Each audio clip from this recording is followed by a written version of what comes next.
असे अखंड हिंदुस्थानचे आराध्य दैवत श्रीमंत छत्रपती शिवाजी महाराज, 32व्या वर्षी निधड्या छातीने धर्माशी मृत्यूशी झुंज देणारे छत्रपती संभाजी महाराज, ज्यांनी शिवरायांना घडवलं, वाढवलं व त्यांना स्वराज्य निर्माण करण्याची प्रेरणा दिली, त्या राजमाता राष्ट्रमाता माँसाहेब जिजाऊ या सर्व महामानवांना वंदन करून आणि त्यांनी केलेल्या महान कार्याला वंदन करून या ठिकाणी जमलेल्या शाहूनगर मधल्या सर्व जागरूक हिंदूंचं मी स्वागत करतो.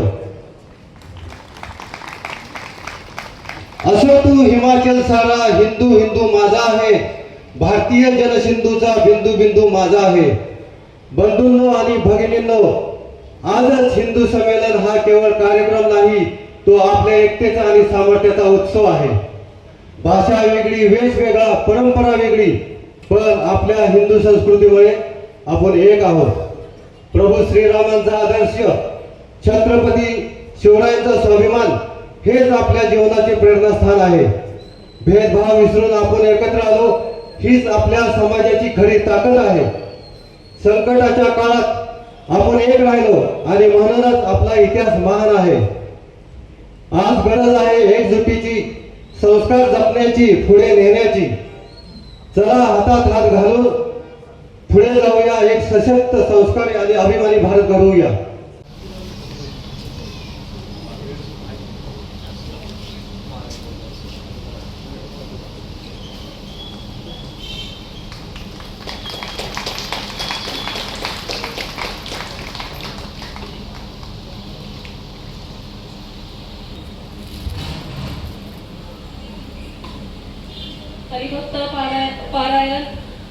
हरिभक्त पारायण माऊली महाराज दाभाडे यांचा सत्कार करत आहेत.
समरसतेचा धागा धरून समाज बांधूया. बलिदानी हिंदू संमेलनाच्या मंचावर एकत्र आली नविताली. सर्वांना माझा नमस्कार. मी विमर्शेंद्र क्षीरसागर. हिंदू संमेलनानिमित्त आपण एकत्रित आला आहोत. तर या कार्यक्रमाची सुरुवात आपण छत्रपती शिवाजी महाराजांना मानद मुद्रा करून करणार आहोत. मी सर्वांना विनंती करतो की आपण शिवगर्जनेसाठी तयार राहावे, उभे राहावे. आस्ते कलम, आस्ते कलम. राजाधिराज छत्रपती शिवराय दुर्गापती, गज अश्वपती, भूपती, प्रजापती, सुवर्ण रत्न श्रीपती, अष्टवदान जागृत, अष्टप्रधान वेष्टित, न्यायालंकार मंडित, शस्त्रास्त्र शास्त्र पारंगत, राजनीती धुरंधर, प्रौढ प्रताप पुरंदर, क्षत्रिय कुलावतांत, सिंहासनाधीश्वर महाराजा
या अन्यायाविरुद्ध लढण्याची ताकद आहे अशा माझ्या सर्व तमाम हिंदू बांधवांना माझा सप्रेम नमस्कार. गर्व से कहो हम हिंदू है हिंदू. आज हे हिंदू संमेलन केवळ विचारांची देवाणघेवाण नाही तर एक गर्जना आहे, आपल्या एकजुटीची गर्जना. आपण कोणत्या जातीचे पंथाचे त्यापेक्षा आज इथे आपण एकत्र गोळा झालो हीच आपली विजयाची पहिली पायरी आहे. माझे नाव दीपाली संतोष घुले. माझ्या शाळेचे नाव बालक मंदिर सातारा. मी आज 10 श्लोक दाखवणार आहे. शुका सारिके पूर्ण वैराग्य जाते वसिष्ठापती ज्ञान योगेश्वराचे तुम्ही वाल्मिका सारिखा मान्य ऐसा. नमस्कार माझा तया रामदासा. जनाधीश जोई श्री सर्वा गुरांचा आरंभ आरंभ गुणाचा. नमो शारदा मूळ छटवार वाचा. गमू पंथ आनंदे राघवाचा. की धर्मवीर छत्रपती संभाजी महाराज की भारत माता की. मी सर्व शाहूनगरवासियांना माझा मानाचा मुजरा. आज हिंदू संमेलनानिमित्ताने मी छत्रपती शिवाजी महाराजांचा अफजल खान वरचा पवाडा तुम्हाला आज सादर करून दाखवतो. महाराजांची शिवाजी महाराजांची कीर्ती बेफाम होती. महाराजांची कीर्ती बेफाम. भल भल न कुठला काम याला कोण घालिले सन दरबारी कुस्ती बेगम. बडी बेगम म्हणजे आली आदिलशहाची आई बर का. नजरेत तिच्या अंगार दरबार झाला गपदार. कुणी घेईना पुढाकार साऱ्यांनीच मानली हार.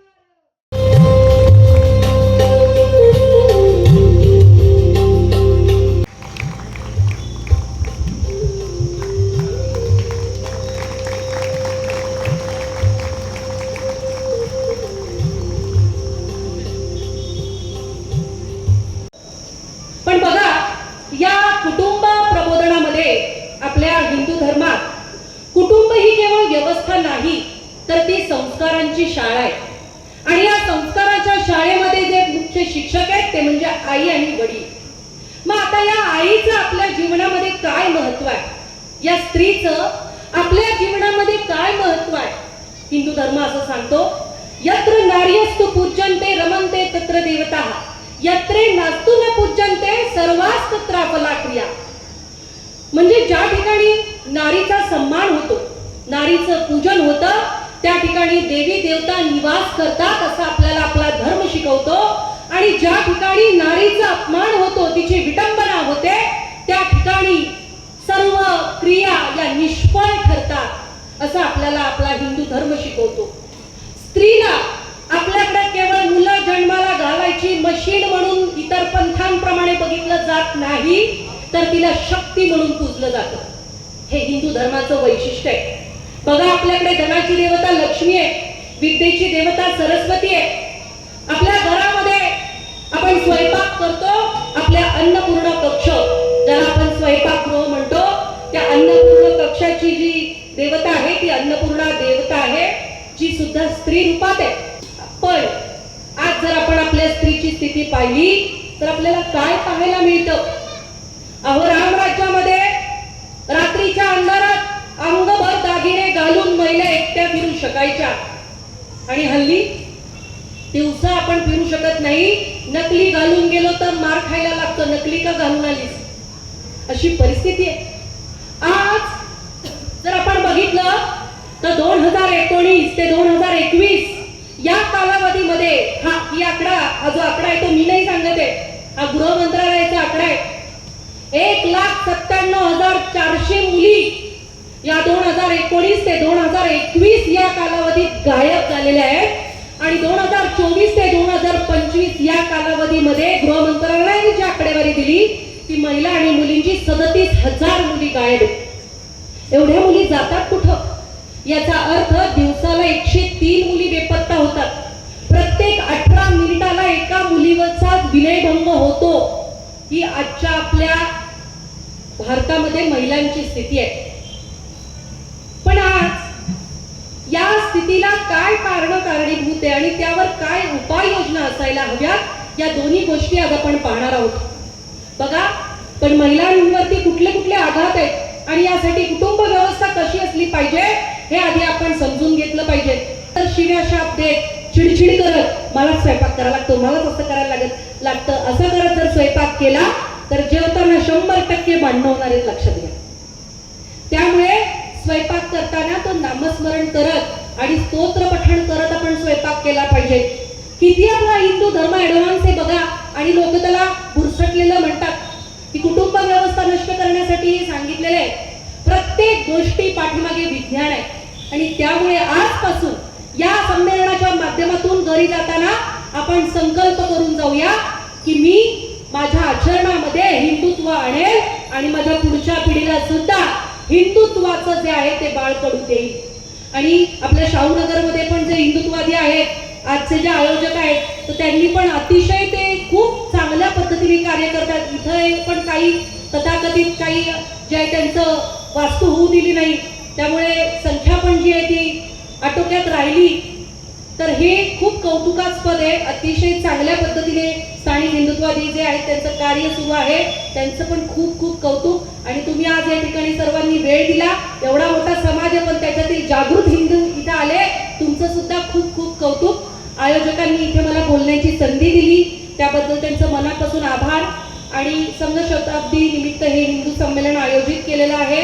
तर संघाचे सुद्धा जे काही 100 वर्षाचं कार्य आहे त्या प्रति सुद्धा मनापासून कृतज्ञता.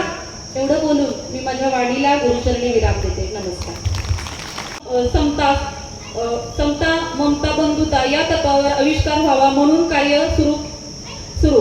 अनेक पुरस्कारांनी सन्मानित अंबर साप्ताहिकाचे कर्तव्यभूषण योगीराज फाउंडेशन यांचा पुरस्कार, गणेश प्रतिष्ठान पुरस्कार, तसेच अनेक शाळा, कॉलेज, तरुणांपुढे व्याख्यान व राष्ट्रीय स्वयंसेवक संघाचे धर्मजागरण संस्कृती आयामचे सहसंपर्क प्रमुख म्हणून प्रांत भर प्रवास प्रबोधन साध्य सुरू केले.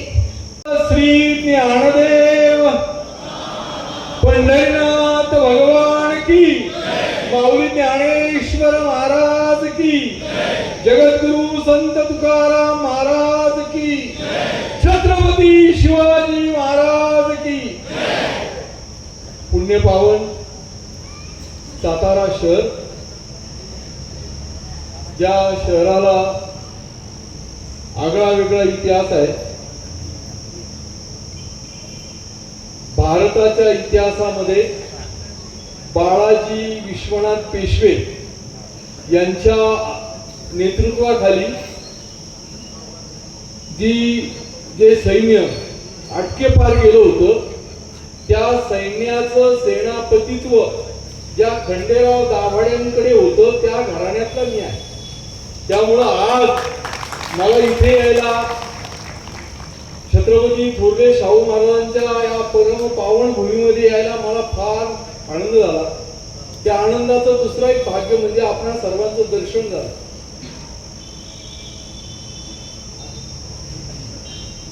हम करे राष्ट्र आराधन. मी आल्या इथे एक पद्य ऐकले, तन मन धन जीवन से हम करे राष्ट्र आराधन.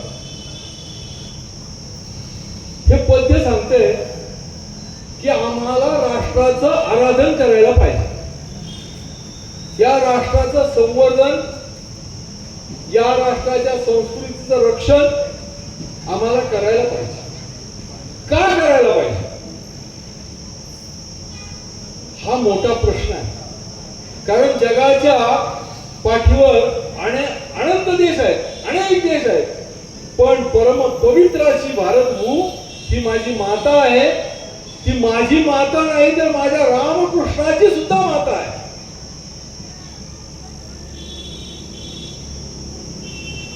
असंख्य विचार, असंख्य तत्वज्ञानी तत्व या जगाच्या पाठीवर विकसित झाली. पण समोरच्याला देव मानण्याचं तत्व फक्त या भारत देशाने जगाला दिलं.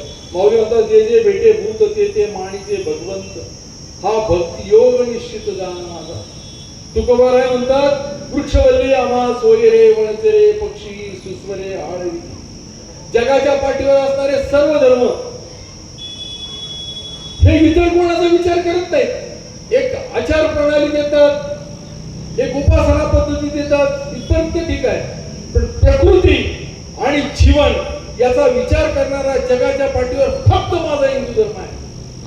आमचा देश, आमचं राष्ट्र हे कसं आहे, आमची संस्कृती कशी आहे, याचा आदर्श कसा आहे, आम्ही काय तत्वज्ञान दिलं, असं जर एका शब्दात सांगायचं झालं तर माझा राम फक्त सांगा, बाकी काही सांगायची गरज नाही. एवढं सर्वश्रेष्ठ तत्वज्ञान ज्या माझ्या रामाने आचरलं ते आपल्या सर्वांना प्राप्त व्हावं संघाच्या शताब्दीच्या निमित्ताने. आणि आता हे सगळं असं म्हणतं आपल्या विचारांनी समर्थाने सांगितलंय, देव त्रोही अवघे कित्ते घालू आणि मारावे करते. आणि असं करण्याची वेळ आज आपल्यावर आलेली आहे. म्हणून आपला विचार सर्वत्र सर्वदूर पोहोचण्यासाठी त्या संघ विचाराचं आराधन, राष्ट्र आराधन होणं अत्यंत गरजेचं आहे. आणि म्हणून हे सांगण्यासाठी आणि मला आज साताऱ्यात बोलण्याची संधी आपण उपलब्ध करून दिली, त्याचं कारण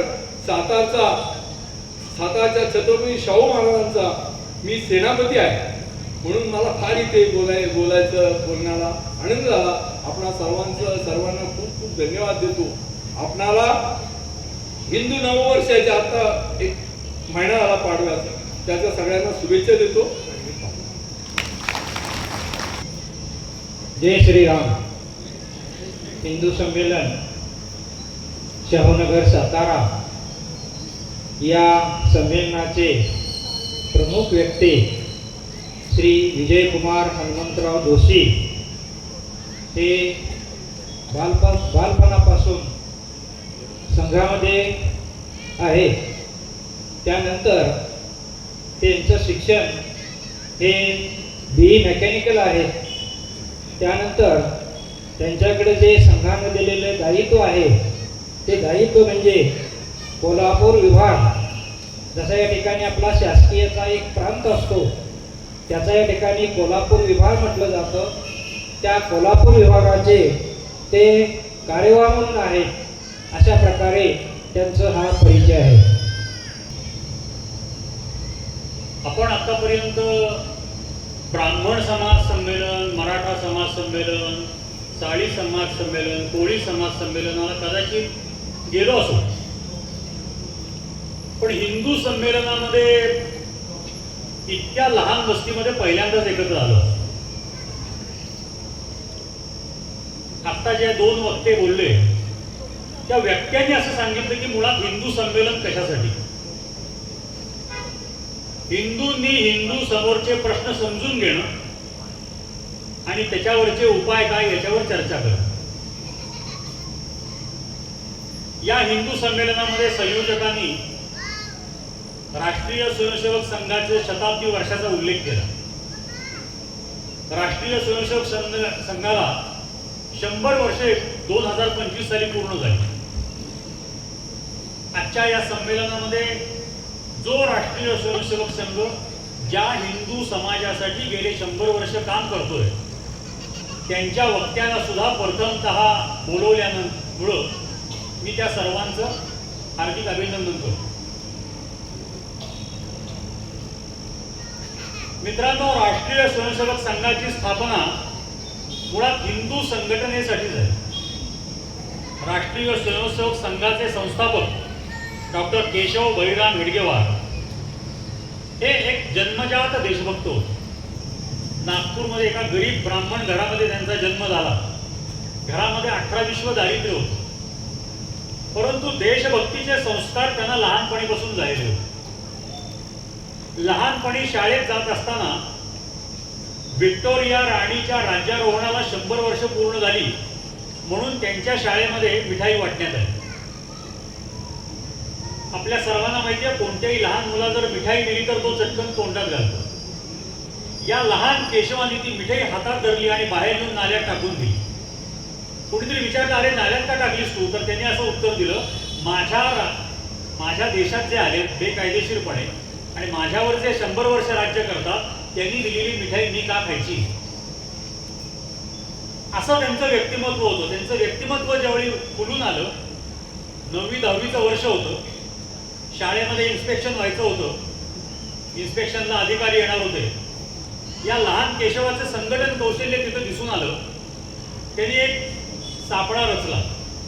इन्स्पेक्टर पहिल्या वर्गात गेले तर त्यांचं स्वागत सगळ्या मुलं उठून उभा राहिले आणि सगळ्यांनी वंदे मातरम असं म्हटलं. ते इंग्रज अधिकारी थोडे बावचळले. वंगभंगाचं आंदोलन नुकतं झालं होतं. जसं आता एका मुख्यमंत्र्याच्या समोर जय श्रीराम असं म्हटलं की ती चिडते, तसं त्यावेळी इंग्रजांच्या समोर वंदे मातरम असं म्हणलं की ते चिडायचे. दुसऱ्या वर्गात गेले तिथेही तोच अनुभव आला. तिसऱ्या वर्गात गेले तिथेही तोच अनुभव आला. ते शाळा सोडून निघून गेले. परिणाम, शाळा बंद करावी लागली. 3 महिने झाल्यानंतर पालक अस्वस्थ झाले.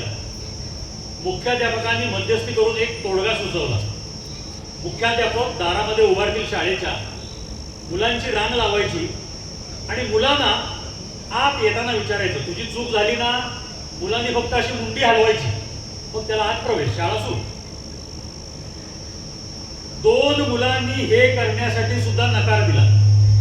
आम्ही मुंडी हलवणार नाही, आमची काही चूक झालेली नाही. या देशामध्ये वंदे मातरम म्हणणं हे चुकीचं नाही. त्यामध्ये एक होते केशवराव हेडगेवार. त्यांना शाळेतून काढून टाकलं. त्यांना मुंबईला येऊन मॅट्रिकची परीक्षा द्यावी लागली. त्यांच्यातले हे क्रांतिकारक गुण लक्षात घेऊन त्यांच्या सगळ्या धोरणाने ठरवलं की याला आता बाहेर शिक्षणाला पाठवलं पाहिजे. त्यावेळेचं क्रांतिकार्याचं केंद्र कलकत्ता होतं. तिथं त्यांना कलकत्त्याला पाठवलं गेलं. कलकत्त्यामध्ये मेडिकल कॉलेजला ऍडमिशन घ्यायला लावली आणि अनुशीलन समिती म्हणून योगी अरविंद घोषनी भारतातल्या सगळ्या क्रांतिकारी संघटनांची एक सर्वोच्च समिती निर्माण केली होती. तिचं नाव अनुशीलन समिती. त्या अनुशीलन समितीच्या माध्यमातून डॉक्टरांनी नागपुरात काम केलं. LNMS झाले, परत आले. स्वाभाविक घरच्यांना असं वाटत होतं मुलगा डॉक्टर होऊन आला, आता त्याच्या लग्नाचं बघितलं पाहिजे. मी तुम्हाला 1910च्या आसपासची गोष्ट सांगतो. डॉक्टरने सांगितलं या जीवनामध्ये मी लग्न करणार नाही. हे संपूर्ण आयुष्य मी भारत मातेसाठी अर्पण केलेलं. लक्षात ठेवा, त्यावेळेच्या मध्य प्रांतामध्ये अख्ख्या हाताच्या बोटावर मोजण्यासारखे डॉक्टर होते. जर मनात आलं असतं तर डॉक्टरांनी लाखो रुपये कमवले असते. पण डॉक्टर जसे होते तसेच राहिले. हिंदू धर्मात चांगलं सांगितलेलं आहे, पण हिंदू व्यक्ती तसं वागत नाही. माहिती उपाय काय? उपाय एकच, एकेका हिंदूला एकत्र आणायचं, त्याला संस्कार द्यायचे, त्याला तयार करायचं आणि मग समाजात त्याला पाठवायचं. म्हणून राष्ट्रीय स्वयंसेवक संघाची शाखा 1925 साली डॉक्टरनी चालू. हिंदू शारीरिकदृष्ट्या मजबूत झाला पाहिजे, हिंदू मानसिकदृष्ट्या मजबूत झाला पाहिजे, हिंदू बौद्धिकदृष्ट्या मजबूत झाला पाहिजे. शारीरिक क्षमतेच्या बद्दल मी जास्त सांगण्याची गरज नाही. आज वयाच्या 25-30व्या वर्षी माणसाला heart attack, blood pressure, diabetes हे लाईफस्टाईल डिसिजेस सुरू झालेले. आम्ही काय खातो ते आम्हाला माहित नाही. शरीर श्रम आम्ही किती करतो आम्हाला माहित नाही. केदारनाथला एक त्रासदी झाली. केदारनाथच्या इथं ती अलकनंदा नदीचा एकदम मोठा प्रवाह आला. तिथं सगळे आसपास जी माणसं होती त्यातल्या अनेक जण मृत पावले. आपल्या सगळ्यांना माहिती आहे मोठा पूर आला होता. भारत सरकारने एक कमिटी नेमली. तिथं एवढी माणसं का मेली? लक्षात असं आलं की तरुण सुद्धा जास्त मेलेले आहेत. कमिटीचं ऑब्झर्वेशन असं, पाणी आलं असं कळल्यानंतर जोरदारपणे धावू शकले नाही ते मेले. आमच्या हिंदू तरुणांच्या मध्ये 100 मीटर जोरात पळ म्हटलं तर त्याला 50व्या मीटरला धाप लागेल. हिंदू समरच्या समस्या संपलेल्या नाही. आता अनेक समस्यांचा उल्लेख माझ्या 2 वक्त्यांनी केला. तुम्हाला मी खरं सांगू, आज सर्वसामान्य हिंदू असा विचार करतो, आम्ही रोजी रोटी कमवून सकाळी बाहेर पडतो, रात्री घरी येतो, तर तुम्ही सगळं सांगताय करायला आम्हाला कसा वेळ मिळेल? तुम्ही तुमच्या घरात राहून 5 गोष्टी करा अशी संघाची अपेक्षा. 5 गोष्टी. क्रमांक 1, कुटुंब प्रबोधन. तुम्ही तुमचं कुटुंब व्यवस्थित ठेवा, एवढीच आता अपेक्षा आहे. आपल्या कुटुंबामध्येच प्रॉब्लेम येऊ शकतो. आम्ही आमच्या भाषेवर प्रेम करत नाही, आम्ही आमच्या भूषेवर प्रेम करत नाही, आम्ही आमचं घर हिंदू घर भवन ठेवत नाही, आम्ही भ्रमण आणि हिंदू शक्तींच्या तिथं भ्रमण करत नाही. सगळेजण एकत्र दिवसा जेवत नाही, दिवसा किंवा रात्री. बाप काय करतो मुलाला माहित नाही, मुलगी काय करते आईला माहित नाही. आपले एक संघाचे अधिकारी बेंगलोरला एका मोठ्या घरात गेले होते. घरात गेल्यानंतर समोर कृष्णाचं एक चित्र लावलं. एक लहान मुलगी पळत पळत आजोबा आजोबा म्हणत आली. त्यांनी विचारलं, ये ग मुली, बस इथं माझ्याबरोबर. हे कोण आहे ग? तिनं असं उत्तर दिलं, हे माझ्या आईचे देव आहेत, आजीचे देव आहेत. मग त्यांनी विचारलं, तुझे नाहीत का? ती म्हटली, माझे नाहीत, माझे हे आहेत. म्हणून तिनं खिशातला क्रॉस काढून दाखवला. ही हिंदू कुटुंबांची आज अवस्था आहे. म्हणून कुटुंब प्रबोधन, आपल्या घरामध्ये आपण आठवड्यातनं एकदा आपल्या कुटुंबियांना घेऊन क्रिकेट आणि राजकारण सोडून हिंदू धर्म, हिंदू संस्कृती, आपल्या समाजात काय चाललंय, आपल्या गावात काय चाललंय, आपल्या देशात काय चाललंय याची चर्चा करायला पाहिजे. आपण प्रत्येक गोष्ट विकत घेताना स्वदेशी विकत घेतली पाहिजे. स्वबोध आपल्याला कळला. आणि 5वा विषय नागरी शिष्टाचार. आमच्या संविधान निर्मात्यांनी अत्यंत उत्कृष्ट संविधान लिहिलेलं आहे. तो आमचा 5वा वेद आहे. त्याच्यामध्ये मार्गदर्शक तत्व आहे, डायरेक्टिव्ह प्रिन्सिपल्स आहेत. आम्हाला सगळ्या राजकारणी लोकांनी आमचं अधिकार काय ते कळवलं. आमची कर्तव्य काय हे सांगितलं नाही. रोज सिग्नल सगळे चालू असताना सुद्धा कोणीतरी सिग्नल मोडला म्हणून अजून ऍक्सिडेंट होता. लायसन नसलेली लहान मुलं अजून गाड्या चालवतात. आम्ही व्यवस्थित कमवतो तरी सुद्धा आम्ही इन्कम टॅक्स भरत नाही, सेल टॅक्स भरत नाही. नगरपालिकेची घरपट्टी पाणीपट्टी आम्ही वेळेत भरत नाही. आणि आम्ही काय म्हणतो, स्वित्झर्लंड किती हुशार आहे, जपान किती चांगला आहे. अरे ते देश चांगले का झाले? सामान्य माणसांनी त्यांच्या घटना पाळल्यामुळे ते मोठे झालेले आहेत. भारत सुद्धा मोठा होऊ शकतो. आपला मनुष्य इंग्लंडमध्ये गेला, विमानतळावरून खाली उतरला तर पचदिशी कुठेही थुंकत नाही का? त्याला असं भीती वाटते. इतकं स्वच्छ असतं की आपण थुंकले तर सगळेजण आपल्याकडे बघतील. तोच माणूस परत भारतात आला की पहिली पिंक तो मुंबई एअरपोर्टवरच टाकतो. का टाकतो? त्याला माहिती आहे इथं काही फरक पडत नाही. मग विचार करा, सामान्य हिंदूंनी या 5 गोष्टी करायच्या. कुटुंबाचं संरक्षण, समरसता, पर्यावरण, स्वबोध, स्वदेशी आणि 5वा आपण भारत देशाचे नागरिक आहोत म्हणून आपला एक शिष्टाचार, शिस्त, सार्वजनिक स्वच्छता, सार्वजनिक शिस्त याचा अंगीकार केला तर 2047 साली विकसित भारत झाल्याशिवाय राहणार नाही. आणि तोपर्यंत आपला हिंदू समाज सुद्धा कणखर झालेला असेल.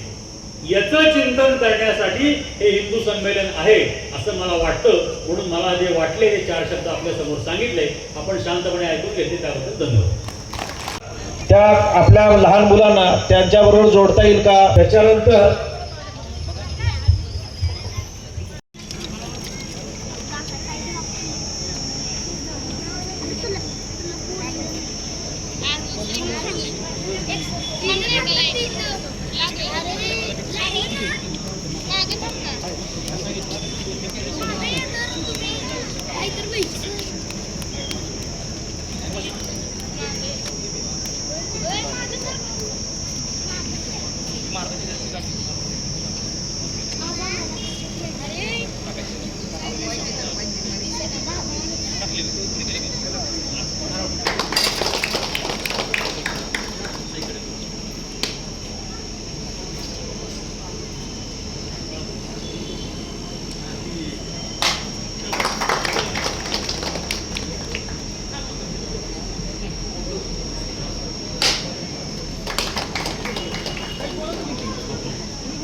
होतात मागे.